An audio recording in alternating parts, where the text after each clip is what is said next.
Alors salut, aujourd'hui on est à l'Académie du Climat, on est avec Marie et Steve, vous vous occupez de l'association Revue Bicéphale et aujourd'hui il y avait un événement assez incroyable qui était l'événement Balenciaga. Alors qu'est-ce que c'est exactement Marie, est-ce que tu peux nous en dire un peu plus? Alors la Balenciaga, si on doit le décortiquer ce mot, c'est bal, donc une fête avec un DJ.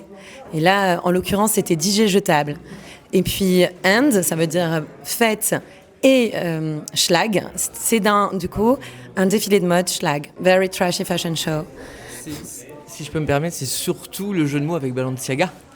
Ah oui, c'est vrai, ça, il faut Voilà. pas le dire. Alors Steve, puisque tu te permets de prendre la parole, quel est ton rôle dans la revue Bicéphale et dans ce projet avec Marie?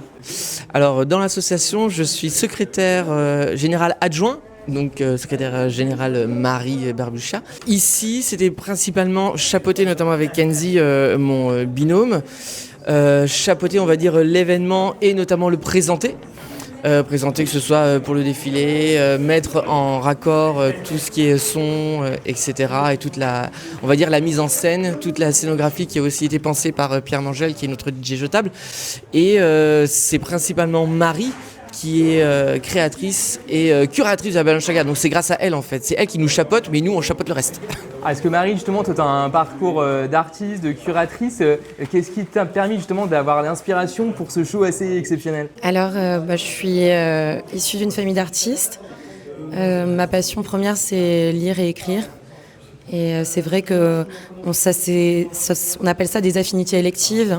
Donc on s'est constitué assez naturellement. Et l'idée, moi, elle ne m'est pas venue spontanément, en fait. Je l'ai moi-même vécue lors d'un séjour en Normandie, dans une coloc un peu folle que j'aimais beaucoup. Et on l'a fait entre nous, entre une bande d'amis. Et en fait, quand j'y suis allée, je me suis dit, mais ça, c'est très intéressant. Parce qu'en permettant aux gens d'être acteurs d'un engagement, ça permet aussi d'influer sur leur habitus, pour utiliser un mot bourdieusien, de consommation.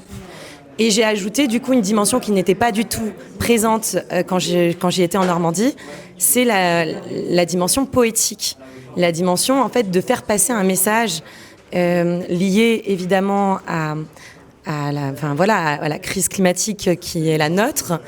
Mais alors du coup, ce qui est intéressant, c'est que dans le show qu'on a vu tout à l'heure, effectivement, c'est une approche de la mode qui est vraiment très décalée, qui est satirique, mais qui est aussi axée sur l'upcycling, enfin ce qu'on appelle l'upcycling, donc la réutilisation des matières. Donc est-ce que c'est ça un peu que tu promeus au-delà de la démarche artistique en elle-même? On ne se rend pas compte du coût social des petites mains qui confectionnent les t-shirts. Un t-shirt de la fast fashion, vendu 29 €. Le salaire de l'ouvrière ou l'ouvrier, peut-être même mineur, sera de 18 centimes. Donc ça pose question. Donc il y a une seule solution, c'est la seconde main. Et ça, c'est une nouvelle éthique et je pense qu'on doit l'avoir en tête. Il y a de nombreux stylistes qui s'engagent sur l'upcycling. Nous-mêmes, on n'a plus les moyens en fait d'acheter et on n'en a pas besoin. Donc on peut très bien trouver d'autres manières de consommer, même si on peut même éviter de consommer. Alors justement, c'est intéressant parce que certains considèrent justement qu'il y a finalement déjà assez de vêtements en circulation et qu'on pourrait se contenter des matières qui sont déjà produites finalement. Steve, quel est ton point de vue sur le sujet? Une idée de consommation, il faut savoir qu'au Moyen-Âge, un habitant possédait pas moins de 100 objets chez lui.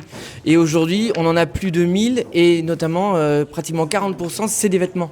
Et on continue à acheter. C'est vraiment que de la consommation. C'est vrai que quelquefois on n'en a pas besoin, mais on a toujours cette envie d'acheter parce qu'on a ce besoin de renouveau. Alors justement, Marie, toi tu m'as parlé d'un chercheur dont tu étais assez proche, dont tu appréciais les travaux. Qui était-il et en quoi est-ce que ça t'a inspiré? Alors Bernard Stiegler nous a légué qu'il n'y aura pas de réponse écologique sans une réponse sociale, que les deux sont intrinsèquement liés. Et donc il s'agit en fait que les gens et le pouvoir, un pouvoir agissant sur le monde et non pas un pouvoir passif tel qui est actuellement à l'œuvre. On sait notamment qu'il y a plusieurs années, il y a eu un événement, je crois en 2013, où il y avait un atelier de confection qui s'était écroulé sur des petites mains justement qui fabriquaient pour des marques occidentales. Quelle est justement la solution selon vous pour mieux sourcer, pour faire en sorte que ce genre d'événements terribles, de drames ne surviennent plus? Revenir à des choses de bon sens, et même peut-être juste prendre les vêtements de ses parents, de ses sœurs, de s'échanger des vêtements entre amis, voilà, vraiment du bon sens en fait. Cette mondialisation, elle fait du mal, c'est sûr. Alors aujourd'hui, c'était un événement très festif, tout près de l'Hôtel de Ville à Paris, dans une chaleur assez intense. Il y a eu plusieurs performances. Comment est-ce que vous avez sélectionné justement les différentes personnes qui se sont succédées devant l'Académie du Climat ? Alors, dans l'association, nous avons ce qu'on appelle un vivier. Donc, ce sont des personnes qui performent ou qui juste écrivent, comme Marie, qui ne performe pas mais qui écrit.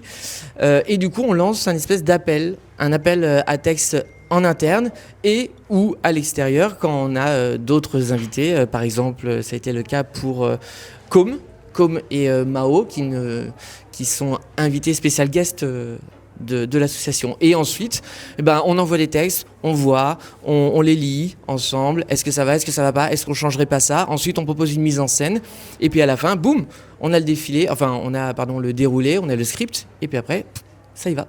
Alors on sait notamment qu'il y a plusieurs personnes qui se sont adonnées à de la performance poétique, quelque chose qui se fait de plus en plus désormais, l'oralité dans la littérature, on pourrait dire. Il y a même quelqu'un qui est juste à côté de nous, qui s'appelle Lexus, qui, je crois, a participé justement à l'événement Balenschlager. Est-ce qu'il peut se joindre à nous? Entre mes deux parents. Comment ça va, Lexus? Maman, papa. Alors, c'est trop hétéronormé pour moi. Comment est-ce que ça s'est fait justement cette association entre vous trois? Apparemment, ça s'est pas fait naturellement. Oui, c'est naturel. Non, c'était un événement dans une galerie d'art à la galerie Nocturne. C'est un coup de foudre principalement artistique, je pense. C'était un coup de foudre principalement artistique dans une galerie d'art où effectivement c'était un cabaret. En fait, on fait beaucoup de soirées qui sont à l'intersection du cabaret, du drag, de la performance, de la poésie.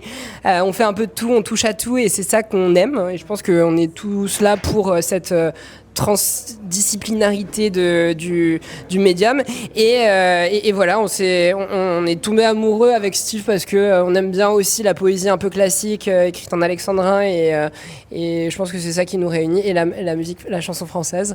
Je pense que tu l'aimes plus que moi. Et aujourd'hui, on avait du Céline Dion, on avait effectivement de la poésie de haute volée. Comment est-ce que vous croisez un peu les genres justement dans l'assaut là dans cet événement-là entre le classique, le moderne, le contemporain? C'est ce qui fait en fait notre originalité. Si on se coince dans un carcan, on n'avancera pas. Puis on arrive à un moment où, que ce soit dans l'art ou même partout, on n'arrive plus à avancer parce qu'on a déjà tout. On a pratiquement déjà tout vu. Donc il faut sans cesse renouveler. C'est pour ça que le fait qu'il y ait par exemple les vers alexandrins de Lexus, ça sort de l'ordinaire parce que pratiquement plus personne à part William Cliff arrive à écrire en alexandrin. Lexus a ce talent, donc en mêlant... Je crois qu'il y a Frédéric Lordon qui écrit en alexandrin sur la crise économique, mais c'est quelque chose d'un peu niche.